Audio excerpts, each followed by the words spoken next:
Oh, is it because there's double yellow lines on the road? But we're not on the road, darling. We're completely off of the road. We're not on a pavement. We're not obstructing the pavement or anything. So,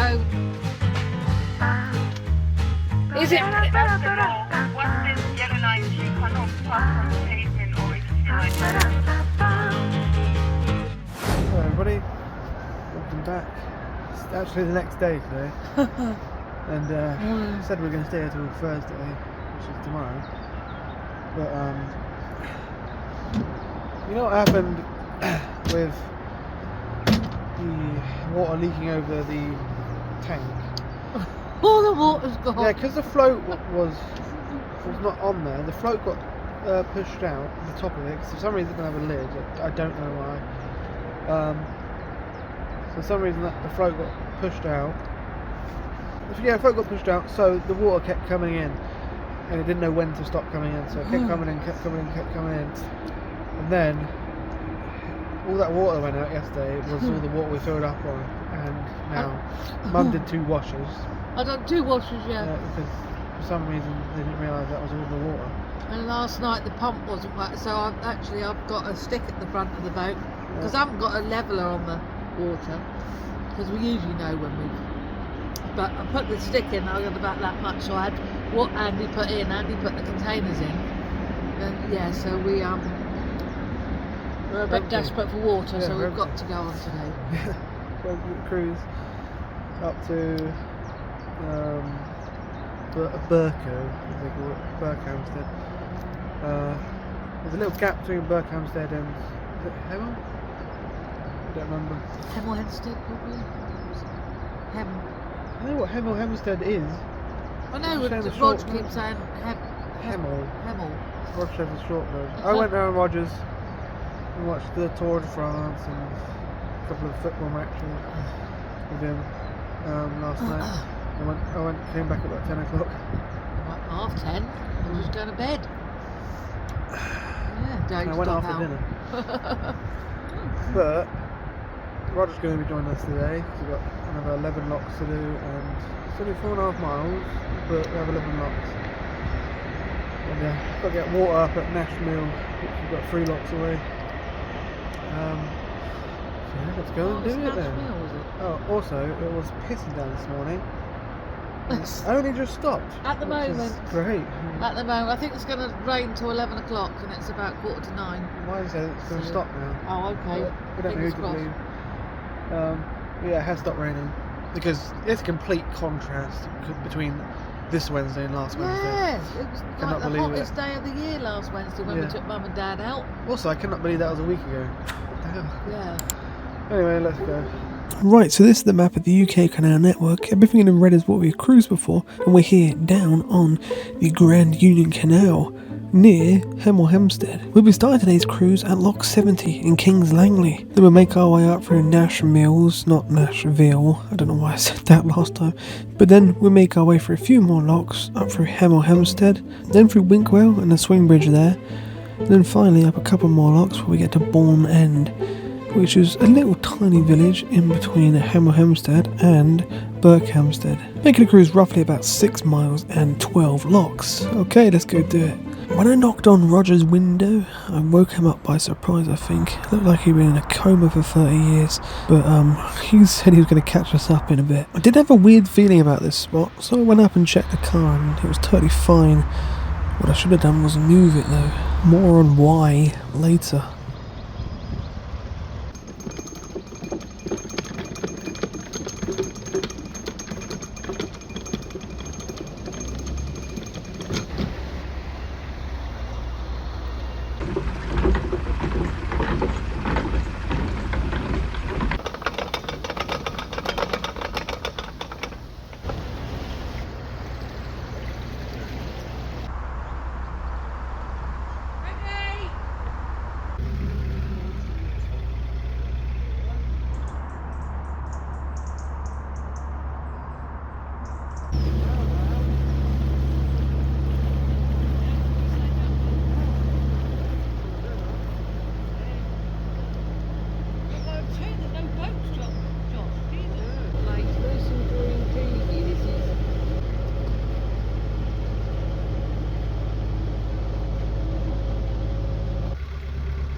Now this is lock 69A, but why is it an A? There's no other lock here, and there clearly wasn't another lock here, so what's going on here? Well, more on that later.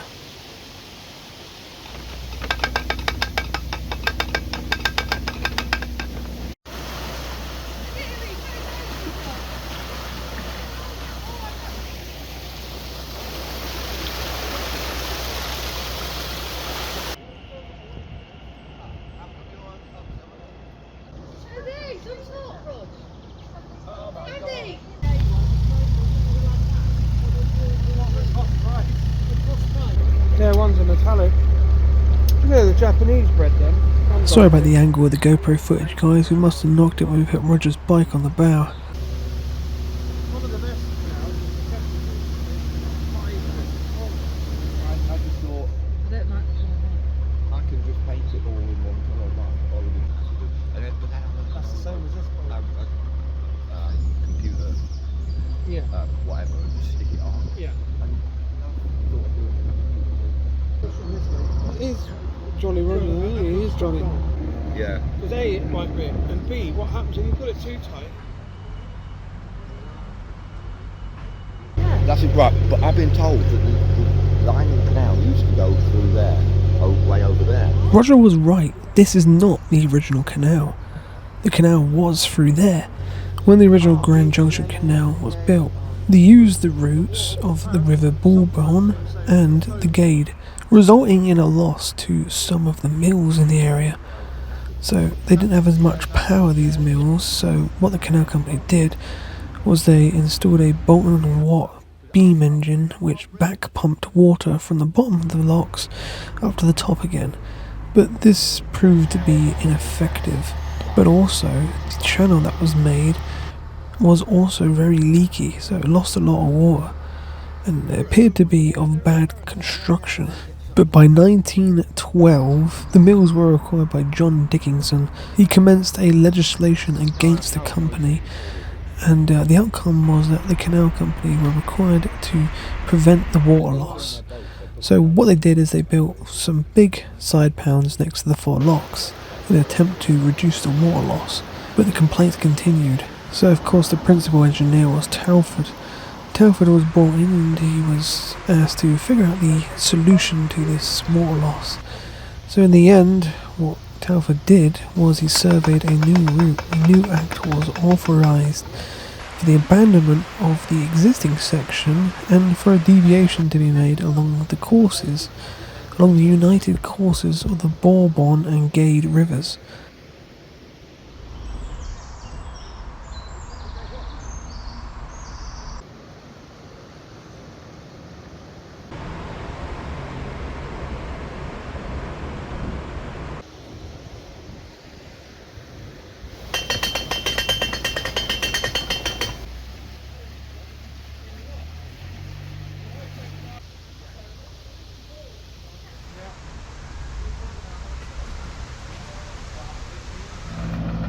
There's an awfully big bend here, and there's what appears to be another channel that goes down through there. And this is the original route of the canal. We're back on the original line here, off of the diversion, so the canal had originally gone down there.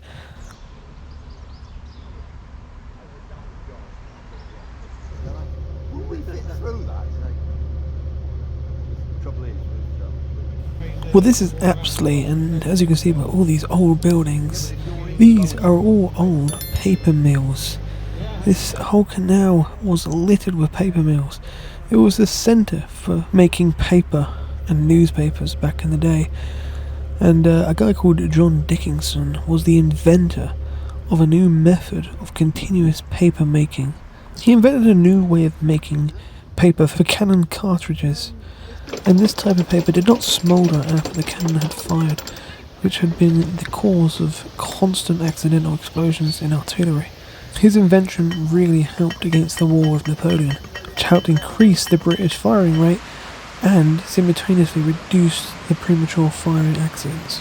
But his other huge achievement was making a machine which was capable of continuous manufacture of paper, because before 1809 it was all made by hand and took forever.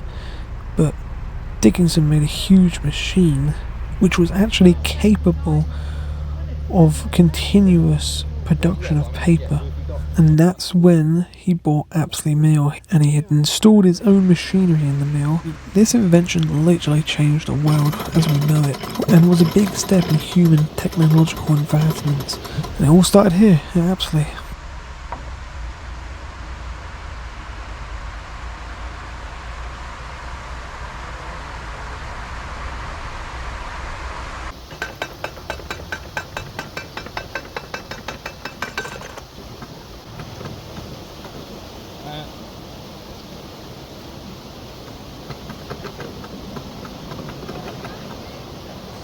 We wanted to get some water above this lock, but there was a boat on it, meaning we had to go to the lock landing, but Roger had a few words with the CRT guy opposite. We had to tie up to his boat to get water. It's just what it is, don't worry about it. You ain't in any way, is it? You managed to get water. Basically, Roger was trying to say, why can't you move that guy, why haven't you told him to move? And the guy pretty much said, we can't do anything these days, we're just told not to confront anyone because of what happened down on the Aylesbury Arm, where unfortunately a CRT person who was walking the canals checking licences was stabbed and murdered by a boater down on the arm. You are a granny. I'm 60. No, No, I had a nan. no, technically you're a granny. I so don't like granny or grandma, nanny, So what do they call you? nanny. Nanny die. I mean, it's not too much of a problem anyway, we can get in, it just means we're on the lock landing and no one can land for the lock, but the guy did say that if any boat comes, he will operate the lock for them, but thankfully a boat didn't come anyway. Mum went down to Sainsbury's to get a few bits too. I've never been in there, but they always leave their back door open. If I had to choose to come down or up the Grand Union Canal, it would be up, because thankfully there is quite a few locks that have to be left empty because of the chambers being leaky. So when they're full, some of the water leaks out the sides of the chambers and under some of the lock cottages, so you have to leave a paddle up. So most of these locks will be on our side now.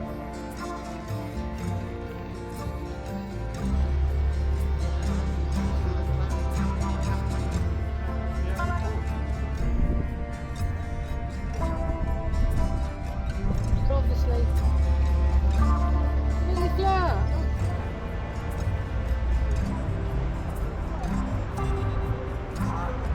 Got disabled kids, they won't take it.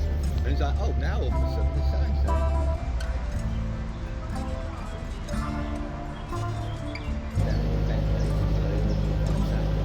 Because they work. But that's been there for years. 10 police and ambulance vehicles came.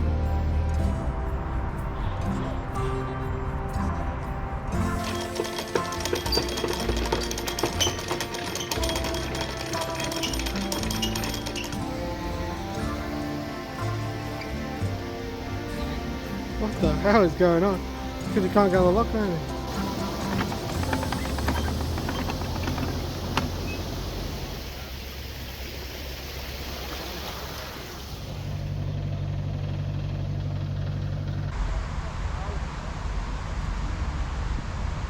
The ply's not thick enough to do, I don't think, a lot of it to do the door.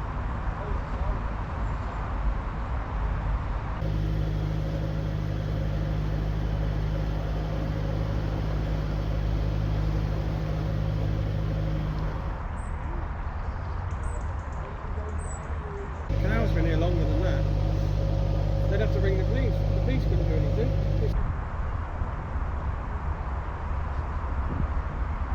The Cat Hire Boat Company. Oh, Yeah, Ian, I think his name is, or something like that. Yeah. found that it actually would work Yeah. or something. What, going into the ground level? What? Yeah. Do you know what?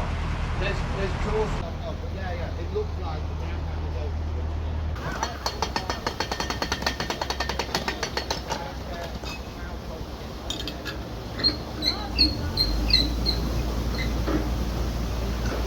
Ugh, wow, look at that. That box is even older than ours, and it's still going. I bet it's had welding underneath there, and plenty of money spent on it. We just don't have any more money to spend on our van. You know, we could get it back on the road, but yeah, no more money. Hey look, the Netherlands flag. That boat has very likely come from the Netherlands, actually. It is probably capable of sea travel, that one, and was probably built over there.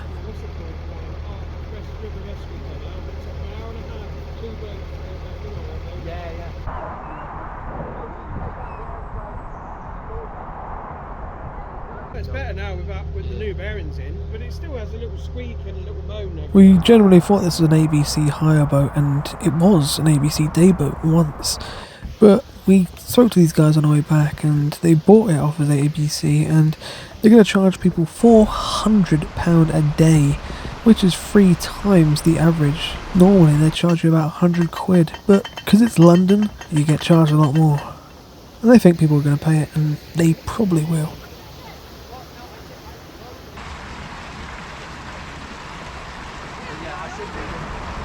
But you see, I think, you know the arm around, they're in the basketball court now. Hurt yourself quite a lot. We had one guy that used to do it on holiday parks.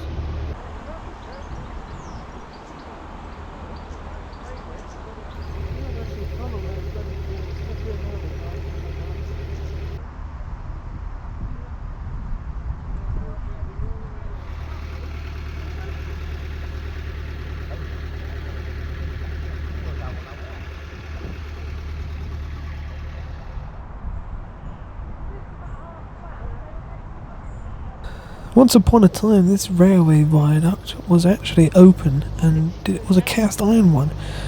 But for some reason, probably to do with the fact it was very old, and to make it more secure, it was all concreted in, and most of the ironwork's been covered up now.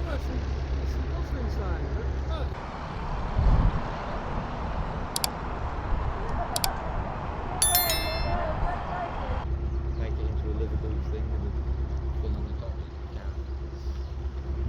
They are rollers. Yeah, I know.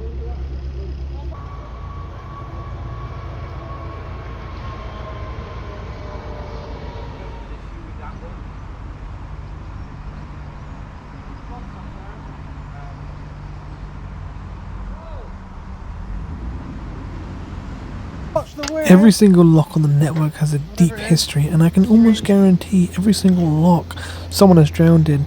And unfortunately, Joseph Buck, who was the local lockkeeper here and was quite a character, he unfortunately drowned in his very own lock here in 1898. And when did this happen? None other than Christmas Day. It's likely he fell in after he was drunk, and yeah, unfortunately succumbed.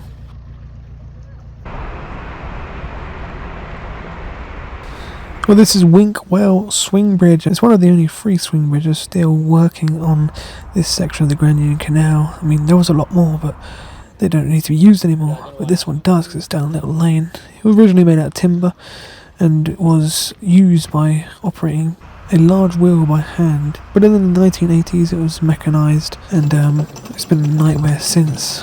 Every so often, Winkwell Swing Bridge breaks down, and it broke down a few days before we got here too, and a few days after.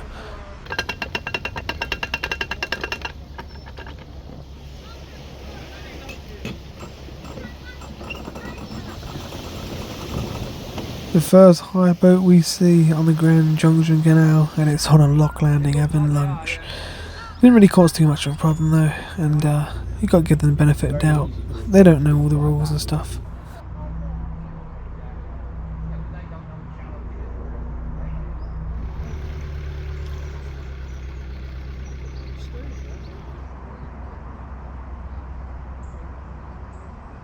None of us actually opened this lock gate.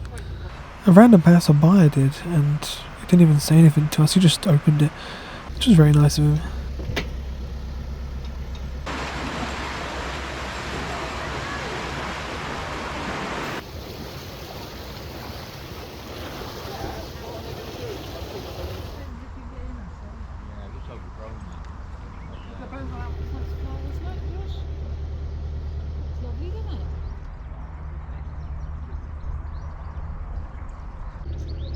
cheaper to manufacture, that's where they do it. Finally. Phosphate is a Nice lot more countryside. stable in lithium Dear batteries. countryside.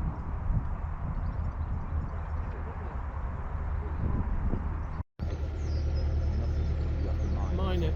Fluoride. Get fluoride. Yeah. I love tuna, but I was always.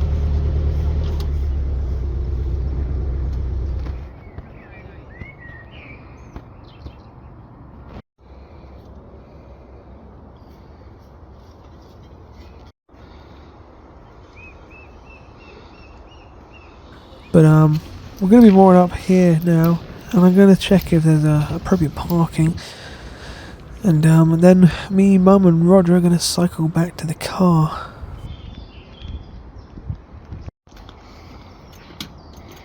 Andy, so I won't see you again. Well, we will, Well, won't yeah, we? some. But I know we'll Thank meet you. again but, some yeah, but sunny days. It's like we met in Daventry. You seen our sign, Chris gave us? I love that. Where did you get that from?